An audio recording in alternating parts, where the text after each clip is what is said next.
Hello hi అండి, ఇది paneer pepper paneer అండి.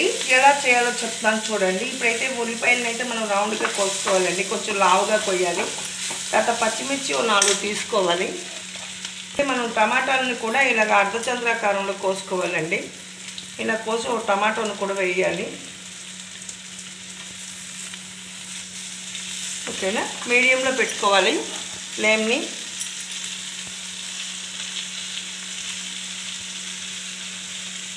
సాల్ట్ కూడా వేస్తానండి నేను ముందేను. తర్వాత ఏంటంటే మన అయితే ఇప్పుడు ఏం చేయాలంటే ఈ పన్నీర్ని నేను ముందుగా అయితే బాగా కడుక్కొని ముక్కలు చేసి ఉంచినానండి. దీంట్లోనైతే ఇది పెప్పర్ పన్నీర్ అండి. ఎలా చేయాలో చూడండి. పెప్పర్ పన్నీర్ చాలా టేస్ట్గా ఉంటుందండి. ఇప్పుడు వర్షాలు పడుతున్నాయి కదా, ఇలా చేసుకుంటే చాలా బాగుంటుంది. ఓకేనా, పన్నీర్ పీసులు అయితే ఇలా వేసేయాలండి. ఇది కోల్సింది ఇలా కలుపుకోవాలండి. బాగా కొంచెం మెల్లగా కలపాలండి పన్నీర్, ఎందుకంటే స్మూత్గా ఉంటుంది కాబట్టి. విరిగిపోతే పెద్ద టేస్ట్ అనిపించదండి మనకి.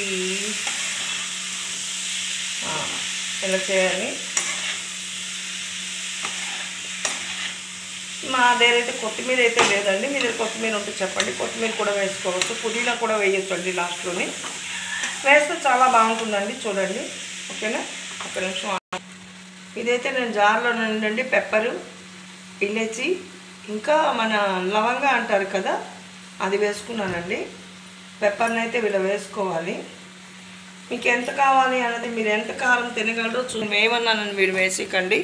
ఏమన్నా బాగోలేకపోతే మళ్ళీ నన్ను తిట్టుకుంటారు, అందుకే చెప్తాను. దాని తర్వాత అయితే కరివేపాకు ఇలా వేసుకోవాలండి. యాక్చువల్గా పుదీనా వేయాలి, లేదంటే మన ఏమంటారు కొత్తిమీర వేయాలి. అవి రెండు నా దగ్గర లేవు ఫ్రెండ్స్. మీ దగ్గర ఉంటే వేసుకోండి. నా దగ్గర లేవు కాబట్టి నేను ఇలా వేస్తున్నాను. మీరు ఏమనుకోకండి, మీరైతే ఉంటే అవే వేసుకోండి. ఓకే, పచ్చిదే కొంచెం ఎండిపోయింది, జస్ట్ నేను అలా వేస్తున్నాను. ఎక్కువైతే లేదు.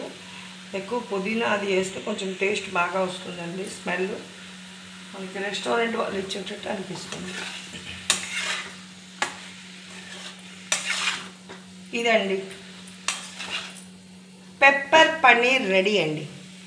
మీకు నా వీడియో నచ్చినట్టయితే లైక్ చేయండి, షేర్ చేయండి, సబ్స్క్రైబ్ చేసుకోండి నా ఛానల్ని.